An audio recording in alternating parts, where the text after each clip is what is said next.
Hello, loves. Welcome back to the Living Out Love podcast. Or if this is your first time, thank you for joining the podcast. I'm Amy Hageman, and this is our last episode for season 2 of Living Out Love. Last year, I went all the way up until the winter equinox, and I really felt like I had pushed myself too far, and that I wish I had started earlier, sort of leading up to winter. And I'm at the edge of my comfort zone. I'm I'm really glad to be stopping earlier in December, and things are coming up in my life that need my attention, and so it's all in divine alignment. And so there's a little nugget for you on listening to your intuition and your body. Um okay, so because this is the last episode of season 2, I'm doing a bit of a wrap up for the year. So I'm going to share personally some things that have been happening. Um, and how that's affecting everything my life, my family, my business. And then I'm also going to talk about the podcast and what I'm currently envisioning for 2024 for this podcast, Living Out Love, and for what I lovingly refer to as my quote, .love business. For those of you that are new here, my website is amyhageman.love rather than .com. So it's just become the quote, .love business. So it's the end of the year, and I, in my bones, feel as though I am a different person than I was when I started this podcast season back in March. I'm pretty sure that will always be the case. I'll start around the spring equinox, I'll end early December, and in those months, I will feel as though life has changed or I have changed, and my life reflects that. So I want to talk to you about the ways in which I've grown and expanded, and also kind of some things that I want to say shrunk in. I have some skills that I need to pull back on board, and that's going to be part 1 of the podcast. And part 2, I'm going to share with you what's up ahead, what opportunities you have next year. So personally, earlier in the season, I had an episode talking about my self-diagnosis of autism, ADHD, and RSD, rejection sensitivity dysphoria. And I've been on a journey since then with those things. I'm now formally diagnosed with ADHD, and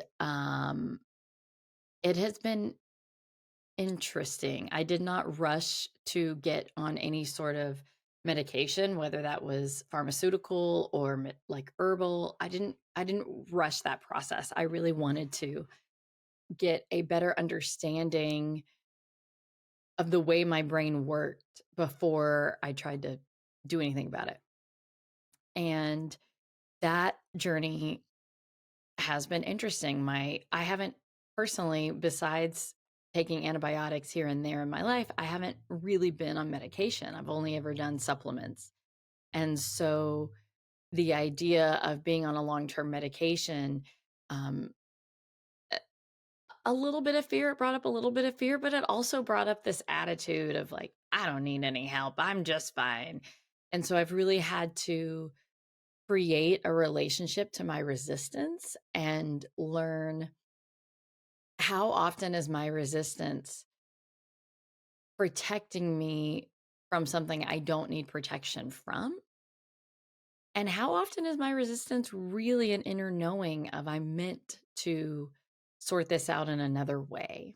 And it can be really difficult to tell the difference. So that's part of the journey I've been on with the ADHD and the sensory overload. And that journey's been very much connected to my oldest child is now in kindergarten. So we're in public school and there's more activities, and the logistics of kids at different schools and different events and activities. The logistics require more of my brain power than was formerly required. And so that has taken a toll. And it's been very interesting to sit with it, and basic things like looking at your calendar for the day and knowing what's up ahead and not forgetting or remembering to look back at your calendar again later in the day, like those are things that I took for granted that I could do. But being undiagnosed or unmedicated ADHD and having this increased logistical load on my plate has now made it to where my old way of working with the calendar just does not work. So it's been a very frustrating journey. And in some ways, I look back on my previous years and I think, wow, I was so much smarter than I knew. I just had ADHD. So in some ways, it's been very thrilling to think, oh, I might be more capable than I ever knew. If I didn't have this crutch or if I learned how to work with this differently. And in other ways, I've been sort of at my max capacity. And so it's been really trying. And, the decision of do I medicate or not? Do I learn to work with this or not? How am I going to manage this? It's brought up a lot of opportunity for self-reflection, and sometimes that's not always comfortable. So I just paused the recording. For those of you listening on audio, if you're on YouTube, you'll see it, but on audio, I paused the recording because when I started recording, the light was different. I sit in front of a window, the light was different. And then the cloud cover drastically changed. I was like, all right. So now I'm back and I'm having the opposite lighting problem that I had before. So there you go. So when I was talking about the ADHD, the rejection sensitivity dysphoria, understanding that and the calendar and all of that. The good news about this journey is I have found a therapist and I'm very early into this relationship and this process of therapy. Um, it's ironically, now I know it was the last time I couldn't cope with ADHD, but the last time I had any sort of therapy or counseling was 2008, 2009, up until pretty intensely back in the 2008, 2009 timeframe, and then maintained a relationship with that counselor. Um, I mean, through COVID, she passed during COVID. So I had her as support, and I'm really glad to now have a system in place to continue supporting me. So that's been a positive change. Another positive change this year is that we manifested a piano keyboard.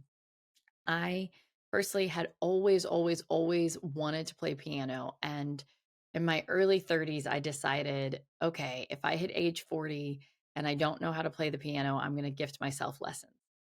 Side note, I'm currently 37. My kids are now going to a music magnet school, and my eldest seems interested in piano, had talked about it. And so we have a friend that's in the music industry, and we reached out to the friend to find out like what kind of keyboard should we get, blah, blah, blah. And so he gifted us this keyboard.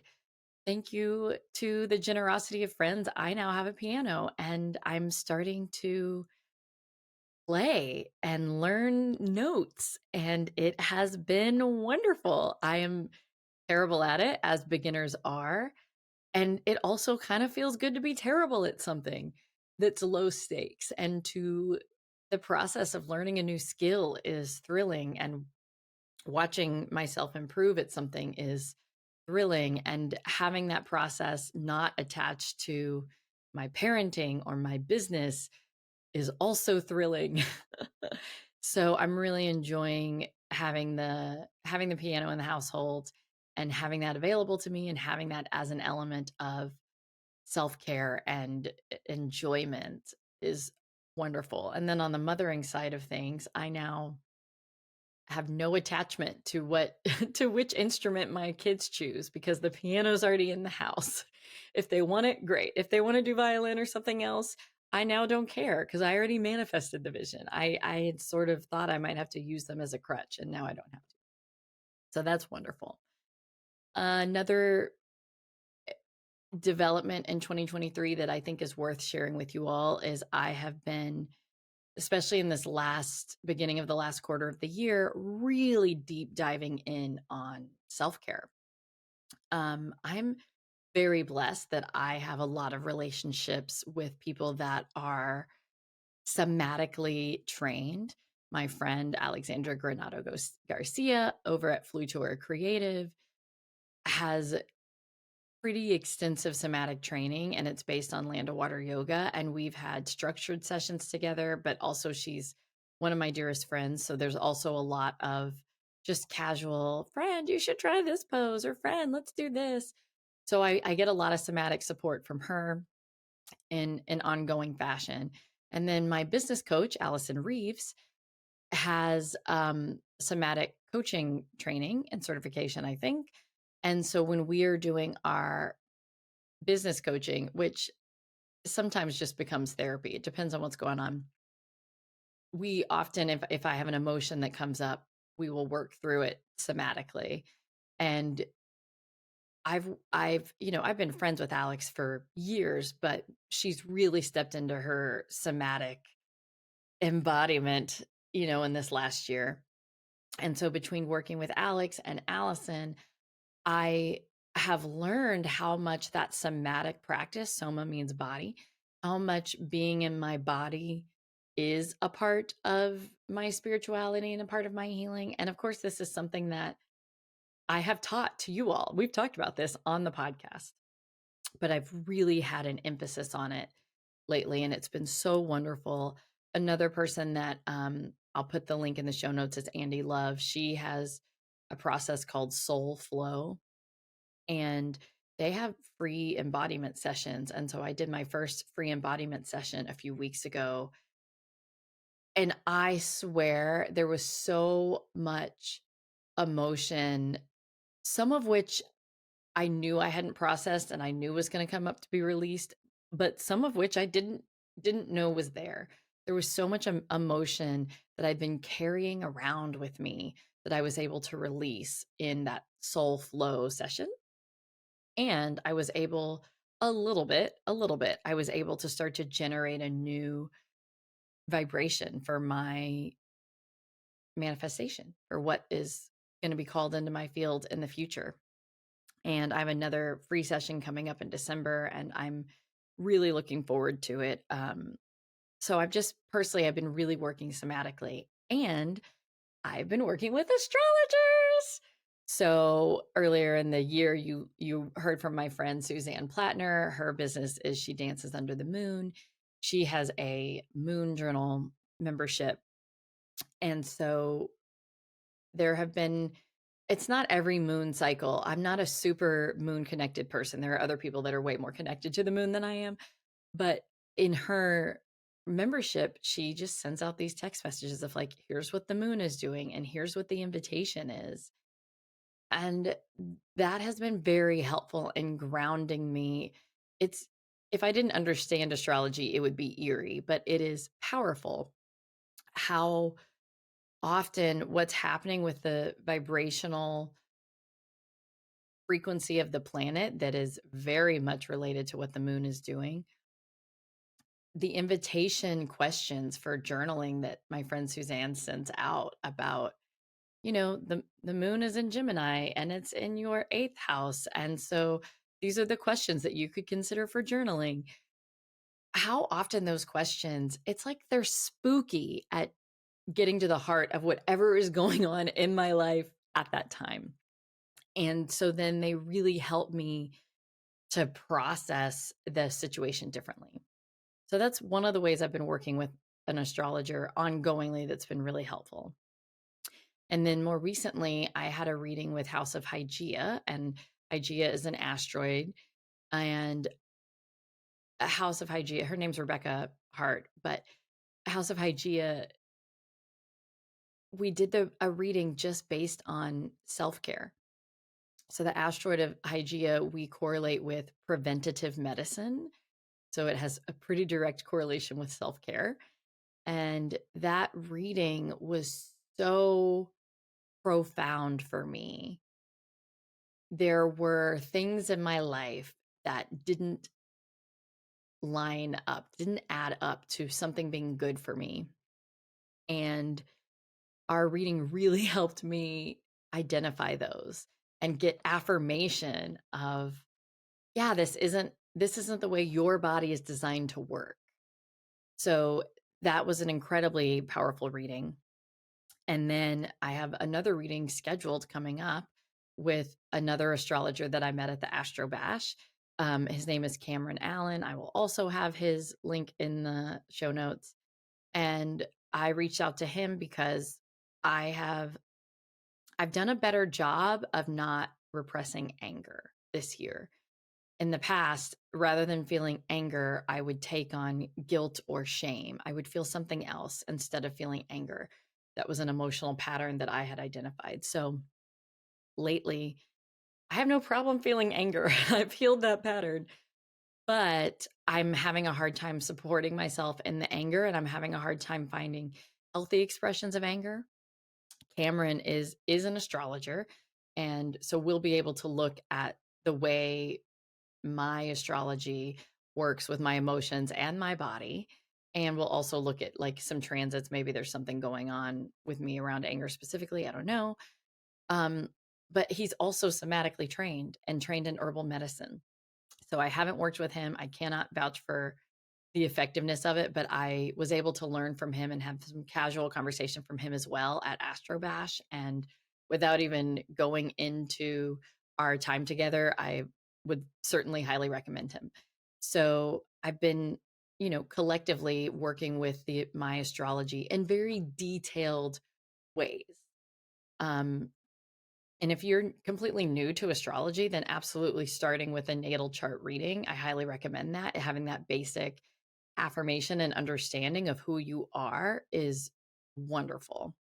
But because I've been doing this deep dive into self care and somatics, I'm also doing a deep dive into very specific questions with astrology. It's less about tell me who I am and what's up ahead for me. And it's more about, okay, how do I do self care? What's my relationship to time? And what's my relationship to love or to money or to sexuality? Like, let's just hone in on one area of my life and dig deep. And that's also been very, very profound. Ironically, and this is where I've sort of, quote, shrunk this year, is I have been so hyper focused on kind of redesigning my life and learning how to do self care differently that I haven't prioritized the basics. I haven't been doing my meditation lately or my daily walks or just exercise. And I haven't been eating the same nutritious food that I used to eat. My sleep habits have sort of fallen by the wayside.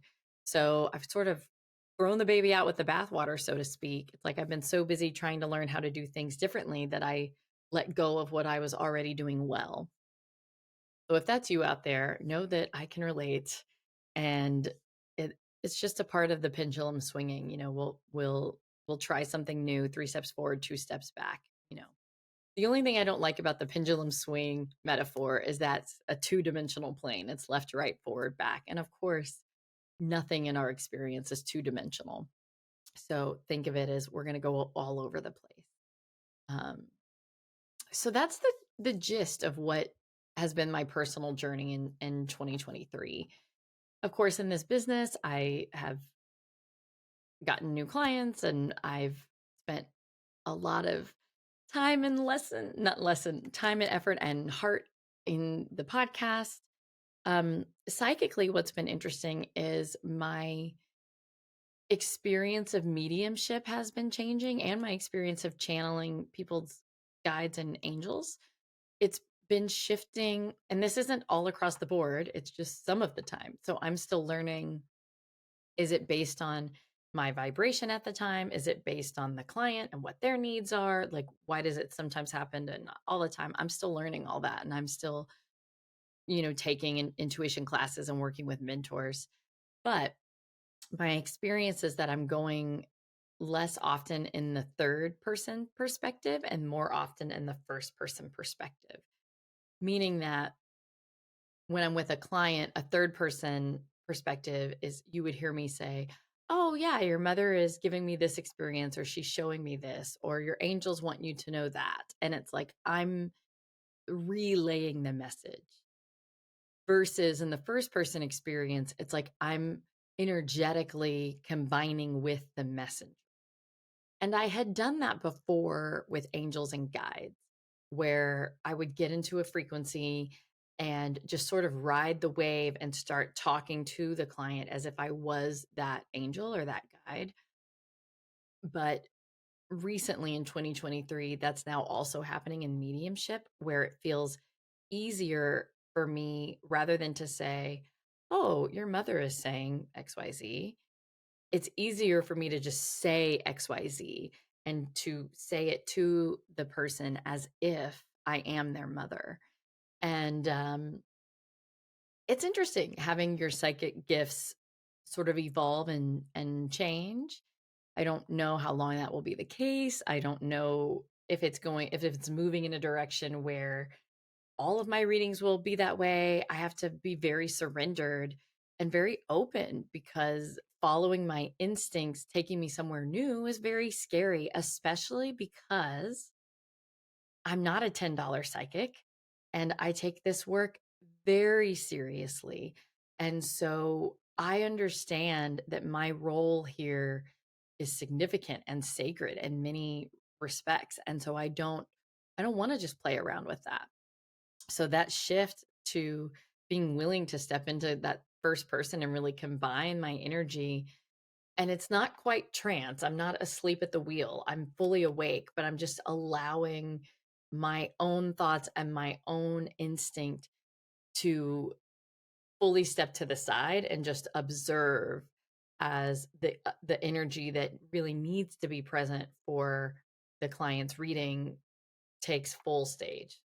So it's been an interesting, I don't know where that's going. I don't have any lessons from that. I'm just sharing because that is a part of my 2023 experience that many of you listening to this episode have worked with me in the past or will work with me in the future. And so just knowing, that process may look different. It evolves. Okay, so that's the wrap up for 2023. Let's talk about 2024. I want to talk about living out love. Living out love. I've been in the process of trademarking it for over a year. So let's assume that's going to end well. But I've been thinking about living out love, and I have such a visceral experience in my body when I say those words that I feel I know exactly what living out love means. But I think there's many people listening or who maybe won't listen because they don't know what living out love means. So I want to talk about what that means and also share how I see this podcast evolving next year. Living out love is that you as a human are behaving the way your soul would have you behave.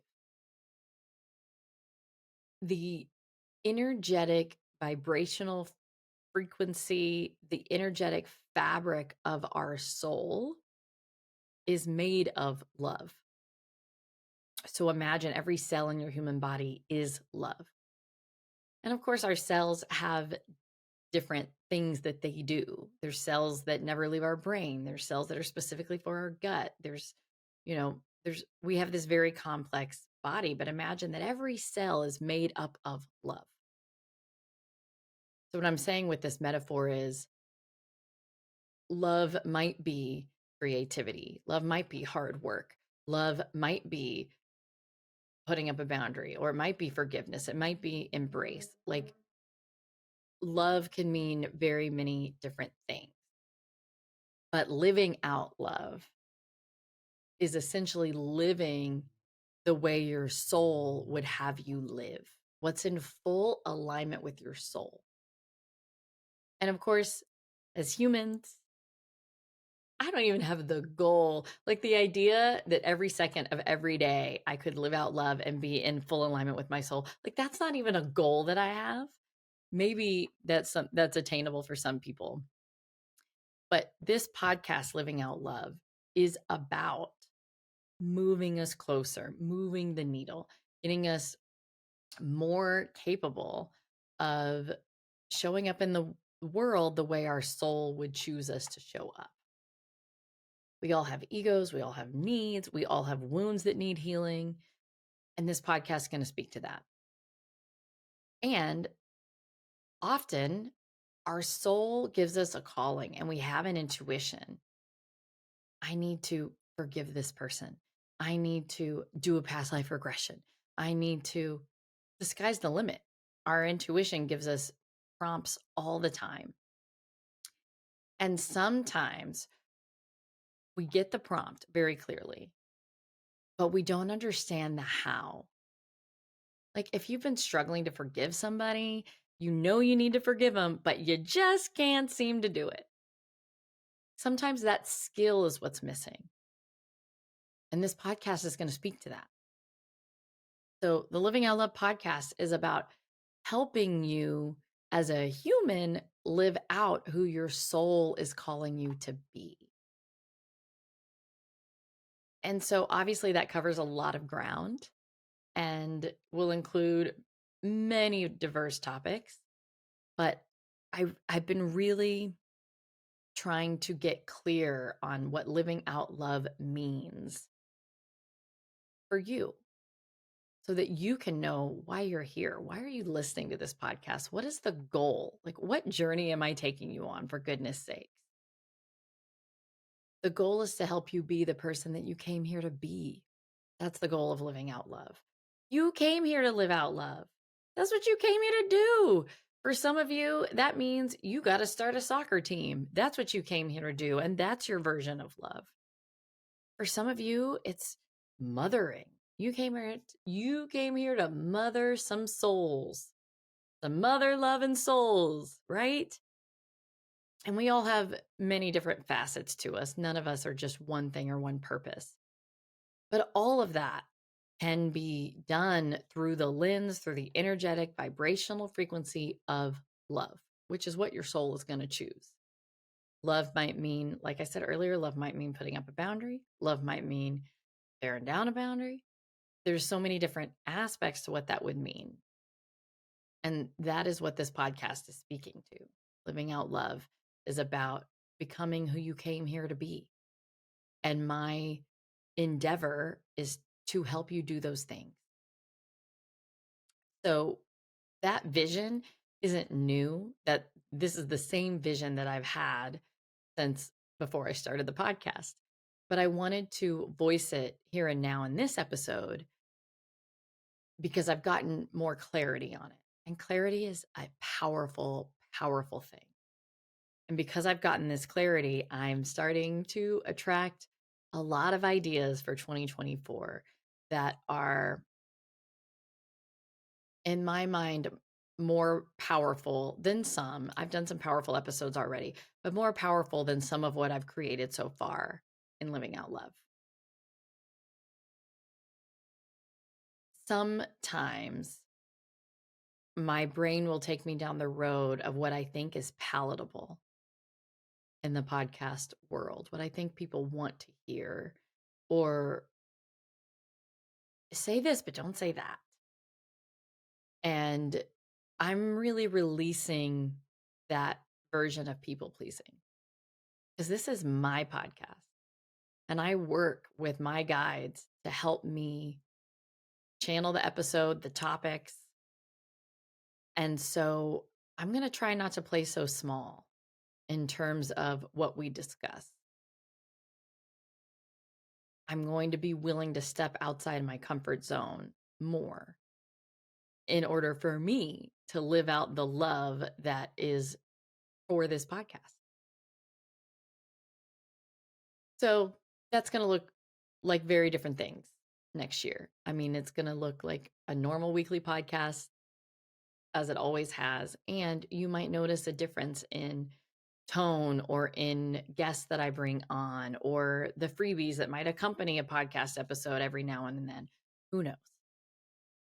But I've gotten clearer on the vision and I've gotten clearer on parts of myself that were not in alignment with living out that vision. I've literally been putting myself through the process of living out love. So I'm looking forward to 2024. Now, speaking of clarity and understanding myself and living out love, here's some business updates for you. I closed down my .love membership, and that was a big one. That was a big one. I had been feeling like something wasn't quite right with the membership. It didn't feel 100% in alignment. It wasn't a full body yes. And I couldn't figure out why. I am love that membership. I love everything that I put into it. I love all the people. Oh my gosh, the people in that membership have blessed me. They have grown. I am so proud of that membership. But something wasn't quite right and I couldn't figure it out. And then understanding my ADHD diagnosis and my eldest starting kindergarten, it almost didn't matter that I couldn't figure it out. I just wasn't capable of managing the podcast and the membership. And then also launching some things that I really wanted to launch this year, some new offers that I straight up had plans to offer two really big things this year that I couldn't manage because I'm over capacity. So I had to make the decision to let go of the membership. And what was so interesting about that decision is I really expected to feel a lot of heartbreak because there are people in that membership that rely on me. And that membership has gotten me this far. I've it's I swear to you, I feel like that membership was the best kept spiritual secret.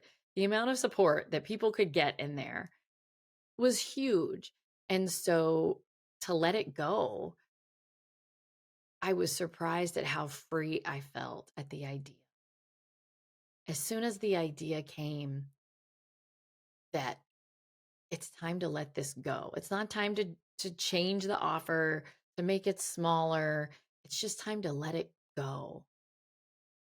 I felt immediately free. My whole body knew, all right, that's the answer. We got to let this go.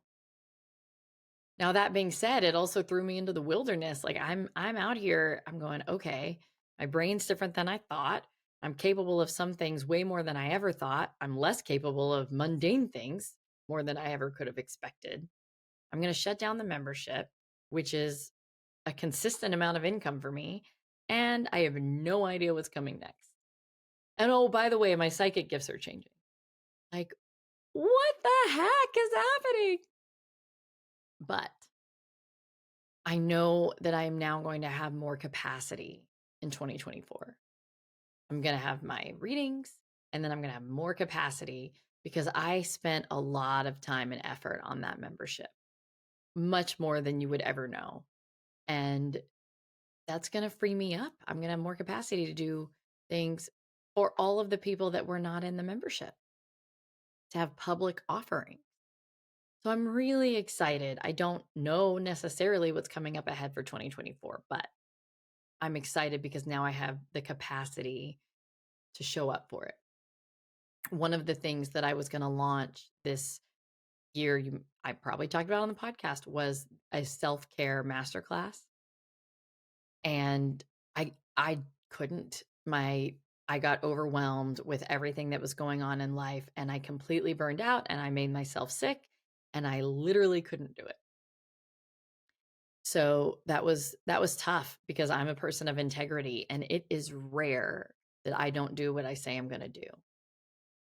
And if that ever is the case, then you know something's up.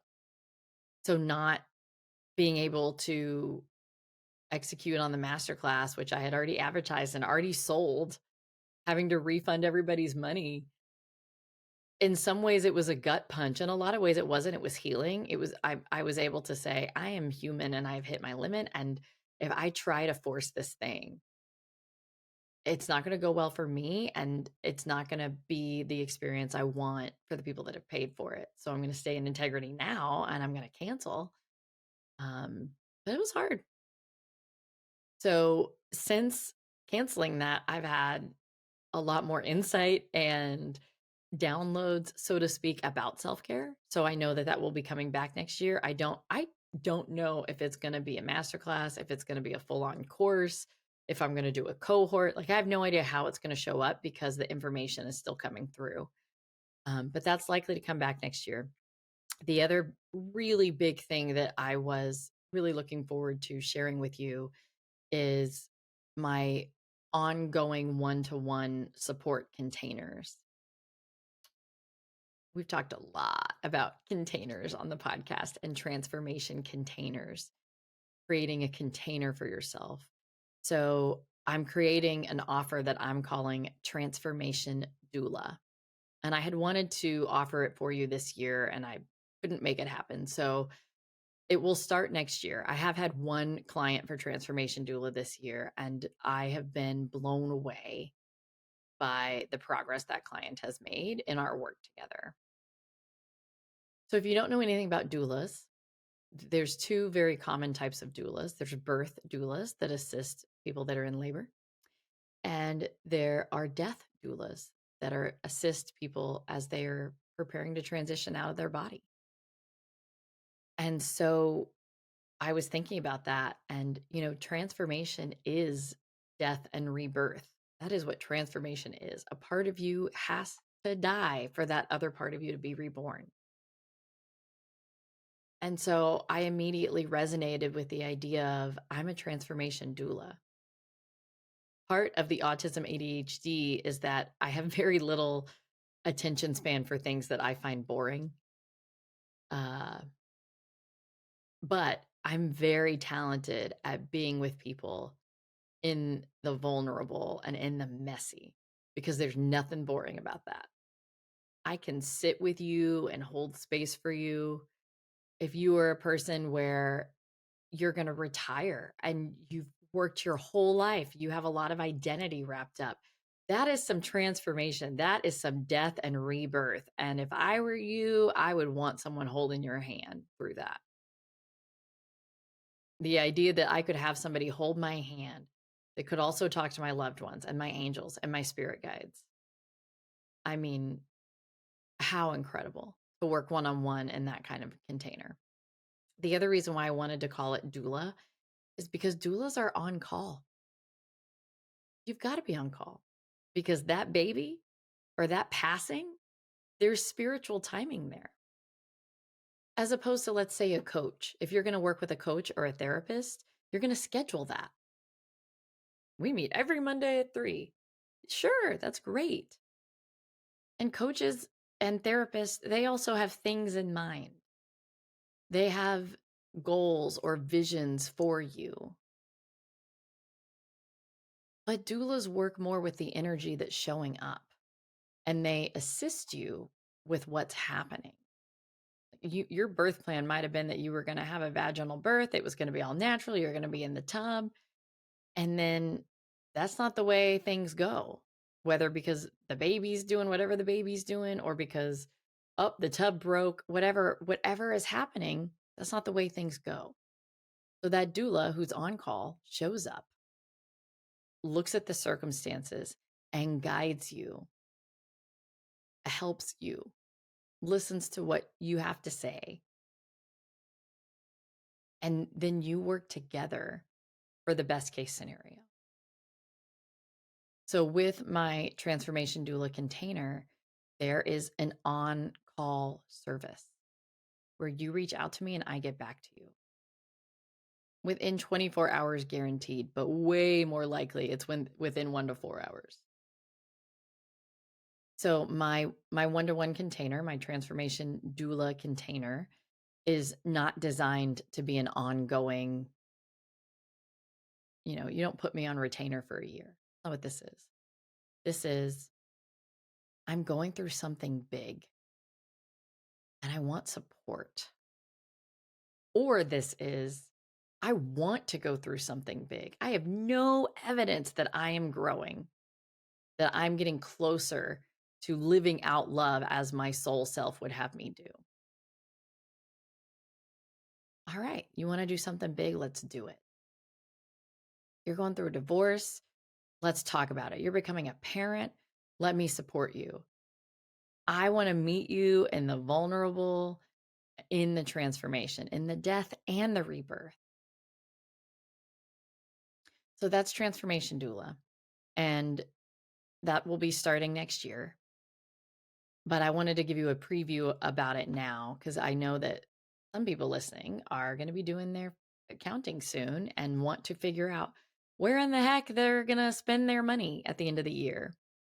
And so, for those of you that know that you want to work with me one on one next year, you can put down a deposit now if you'd like. You can reach out to me. We can talk about, what's going on with you and how long I think your transformation container is likely to last. I will talk to your guides. We'll talk about it. But if that's something that is calling to you where you want ongoing support, where you want to be able to reach out to me to be like, dude, I had this conversation with my mom and now I'm so triggered and I just want to vomit. Like, if you want that casual support, then you can reach out to me and let's talk about it. And if you're not ready, then just great. Know that it's available when you're ready. Okay. One other big change that I'm going to talk about before we wrap up the podcast is I am looking for help. I am understanding what I need for self care. I am understanding the way my brain works. And I am realizing that this podcast and my business and my work, even like what I'm able to channel for you, I'm not going to be able to get where I want to go by myself. So, specifically, I am looking for a podcast and social media virtual assistant. If you know anybody, please let me know. And I'm also looking for a personal virtual assistant so that when I get overwhelmed, those people that I need to call back get a call back. We need to schedule something. My assistant can help me do that. So if you happen to know anybody or if you happen to be interested, please reach out to me. I'm excited to give myself more support. That's been part of my journey the last few months is figuring out how to support myself. So 2023 has been a very interesting year, loves. The podcast has grown. Of course, my people that have had readings with me have grown. My psychic abilities are evolving. Um, been a lot of changes in my personal life, and it's been good. It's been wild. I have felt alone and scared. I have felt empowered and visionary. It has been a roller coaster. And sometimes it hasn't been that wild. It's been slow and boring and disconcerting. It's been all sorts of things, just like your year has likely been all sorts of things. So, thank you for being here. Thank you for listening to the podcast. I am so excited at whatever it is that I will be giving birth to, so to speak. It will not be a human. I mean, in terms of for my business, I'm excited to have the capacity to give birth to some new content for you, whether that's meditations or podcast episodes or masterclasses, whatever that is. I'm excited that I now have some new capacity for that and that I am supporting myself to find even more capacity for that. And I appreciate you being here with me on this journey. I am holding the vision that anybody listening to this podcast now in the future, that they are taking steps to live more in alignment, live out their love, whatever way that looks. And I thank you for including me on that journey. And for every single person out there that has reached out to me to let me know this podcast episode changed my life, or this podcast episode really supported me in XYZ situation, for everybody that has reached out, please know how much I value that feedback. I try to respond to everybody and thank you so much. But if I have overlooked the response, please know that I'm just coping with my mental capacity.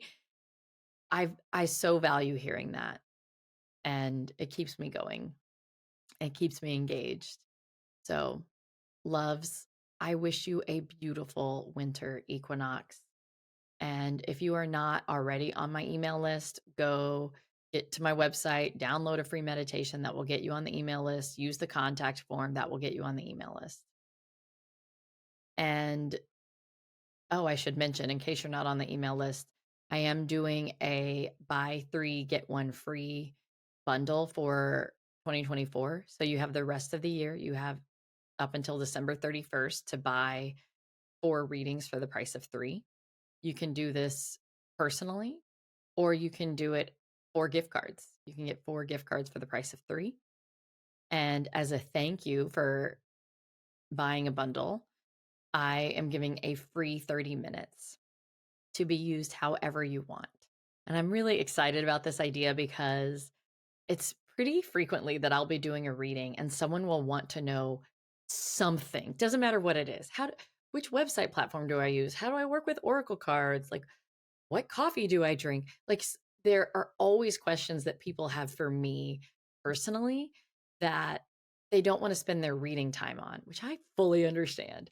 So, as a thank you for buying 4 readings for the price of 3, I'm giving you another free 30 minutes to be done on Zoom, not over the phone, in which you get to dictate what we talk about. You want me to teach you how to use oracle cards? Great. You want to talk to me about conflict with your husband? Great. Doesn't matter what it is. You tell me this is what we're going to do. And you tell me ahead of time so I will prepare. It's not, I mean, I will channel also while we're together, but I'll prepare ahead of time so I can bring the oracle cards or the what have you. It's your time, 30 minutes of my time. On top of giving you the 4th reading free, you get another 30 minutes to be used however you want. My readings are typically done on the phone. 30 minutes is on Zoom.